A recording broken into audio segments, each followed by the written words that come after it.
Hi, I'm Kevin, And I'm Amanda. and we are serving up All that jam.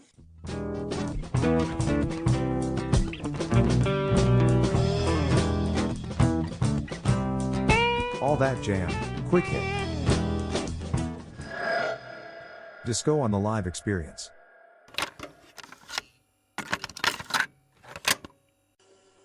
When you mention that repetition, I think about this constantly now because I had read a blog post a couple years ago. It's actually based on some classical music, but they brought funk into it. How repetition will take dissonance and, of course, create something out of it that a listener can really kind of get behind and want to stick with. And that as a technique is so important. And the more I go to shows, I'm always listening for that now. But what amazes me is that you all are doing that in real time as you're playing. We're catching it on the other side. But I just wonder, over time, the more shows you play, does that get easier? Or is there something else happening? Is it more you're trusting your instincts in a different way? Is it just simply experience, like being up there more and more to kind of give you that trust that, like, yeah, we can get into it and get out of it? I'm super curious about that. I mean, I'd say that for me personally, I feel like it tends to be when we're okay, when we're like doing a run of shows that has a lot like many consecutive shows in a row. It tends to be that the bond between the people you're spending close proximity time with, in close proximity to these people, you're going through sound checks, you're going through many conversations, and we're playing together. It To me, it seems like it strengthens uh, as we play more and more together in a row. So sometimes that flow that you're talking about may be a little bit rusty if it's been 2 weeks since, if we had a big break and then we're, coming back cold or something and hadn't been, rehearsing a bunch right before or something like that. So it seems like the experience, yeah, being up there together doing it is what generally, I guess, gives us the confidence and at the same time kind of the skills to be able to maneuver through those things in a way that it sounds like it's planned or something. Yeah, that's the goal, is making it sound smooth. And yeah, I think really a combination of all the things that you mentioned, experience, but also just an understanding of how important the repetition is, and just feeling more and more comfortable being on a stage in front of a crowd, being able to feel Yeah. confident going into taking a risk is big. Yeah, that is huge. It's like we notice that whenever the energy in the room, whether it be wherever it be, if the more chill the energy, the the better we are at flowing through our improvisation. It's like a bunch of bands joke about how, like, the best jams you'll ever do are at practice when no one's around, and sometimes they're like, that's wherever you're really not worried about maybe risking something that could get everything off track, or where you're not too worried about, whether or not this is going to work. You're just willing to kind of throw yourself into this situation and just not be worried about how to get yourself out of it or if what's going to happen. And so kind of getting yourself more in tune with that behavior of, like, allowing yourself to fall into that carefree kind of place, but keeping it in the constructs that, you're remembering you are performing and you are, you know, you were hired to do the best job you can, so it's like it's about just kind of balancing those things. But a lot of times we'll take time before certain shows too and say, tonight we're gonna, let's take more risk. Let's do, or in this particular song, let's really allow ourselves to jump off and kind of go in whatever direction we want. And maybe for that particular song, we'll say, like, we're not gonna worry about going back to the head or the chorus or whatever it is. We're just going to allow it to just bleed into the next thing. And sometimes we can set ourselves up with situations that are a little bit more comfortable for us to be able to do that. the infamous J.O. from Humphrey's set list. When they put J-O after a song, it means jam out. Yeah. So it can be any song at the time. Let me ask you, Kevin, you said you're tracking out the album. What goes into your choices for the singles? So I think mainly as far as like the songs that we decided to put out as singles, um, we d- we made those decisions as a group. You know what we thought were our strongest songs that can stand alone as a single. As far as we released Honey, we released Rainbow Lightning as a single, we released It's All Right as a single, and the fourth and final single that we're releasing is Help Is on the Way, and that one's coming out next Friday. And yeah, so we had gone back and forth, and we came to a mutual consensus of we want to release some singles like once every month or two leading up to our album release to help hype it up and everything like that. And yeah, I think they all stand very strongly on their own. And as far as the work that I'm doing individually to track them out, I'm using input from all the other band members, but we had already decided what the singles were. As far as the tracking it out, I'm just going through all the different guitar takes and bass takes and keyboard takes and just linearly listening and kind of putting a linear arrangement to making the final product. Do you feel like you told a story?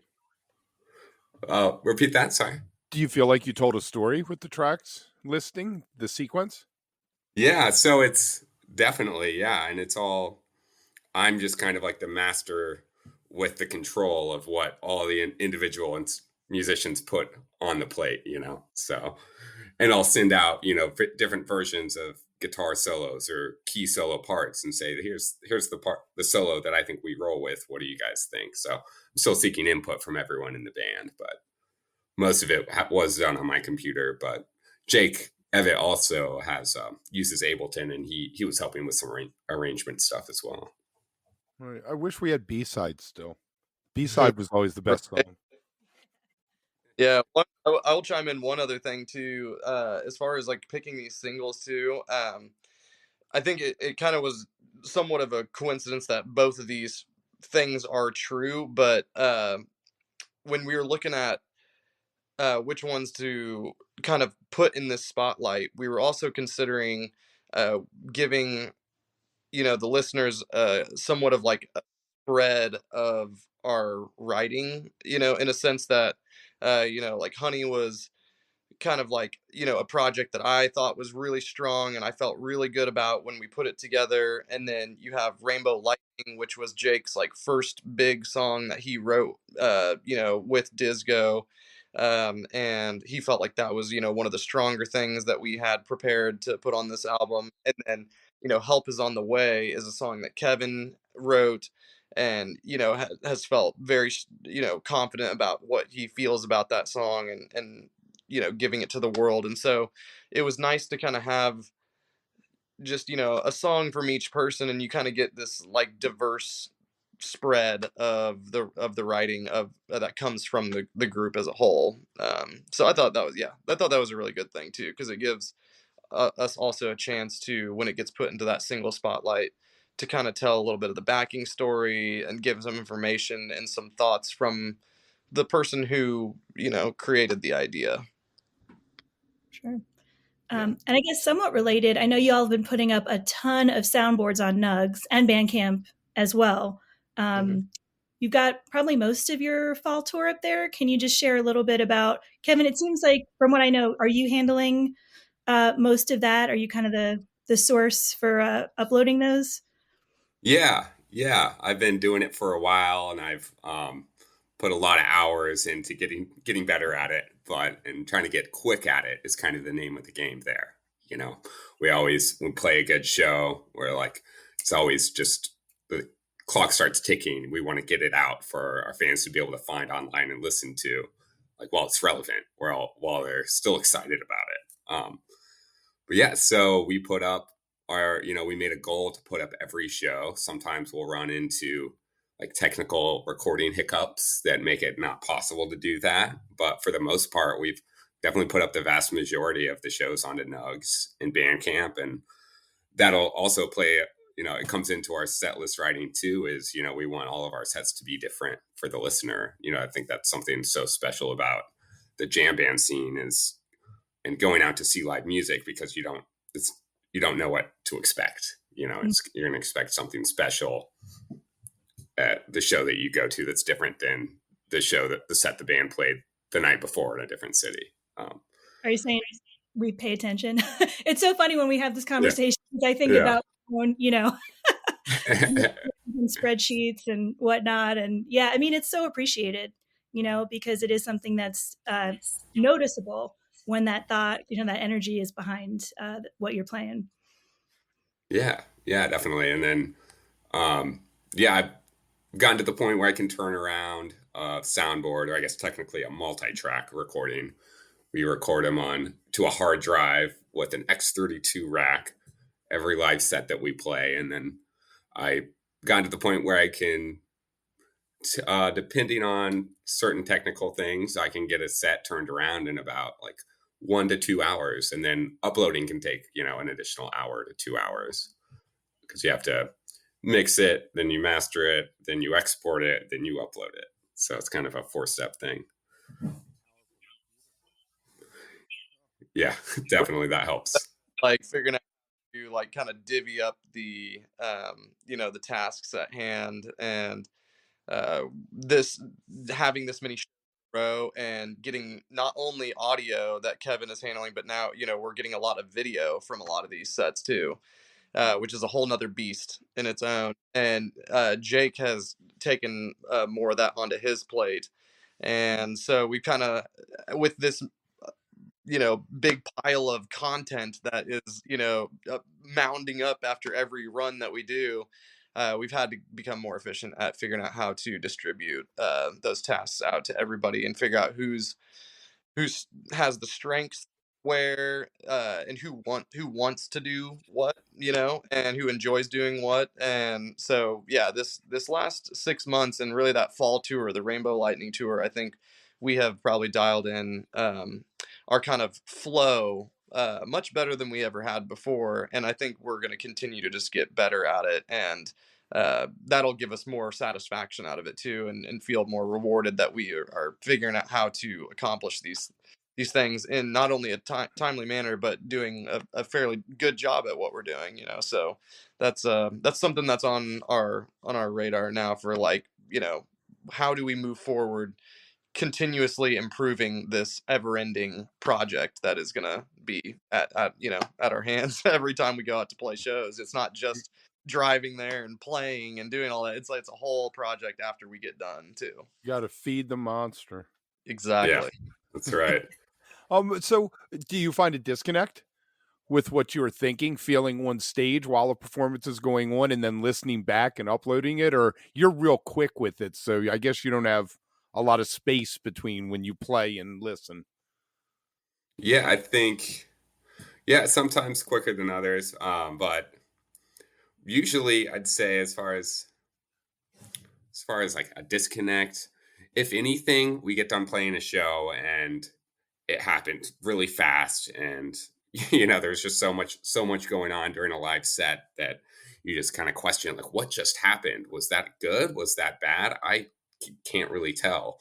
And more often than not, we'll listen back to the recording and be like, wow, I forgot about this part. This was awesome. The crowd was really into it. It all just kind of gets meshed together in your head, and you're unsure what happened sometimes after a crazy set. And listening back, it usually sounds better than you may have thought it did during the time. Yeah, it usually does lean in that direction. I've noticed that, like, in the last couple of years, really, we hardly have shows that you walk off stage saying, "Man, that was awesome," and then you listen back and you're like, "Wow, that's not that awesome." It's usually not that way. Now it's usually, if anything, we're like, Yeah.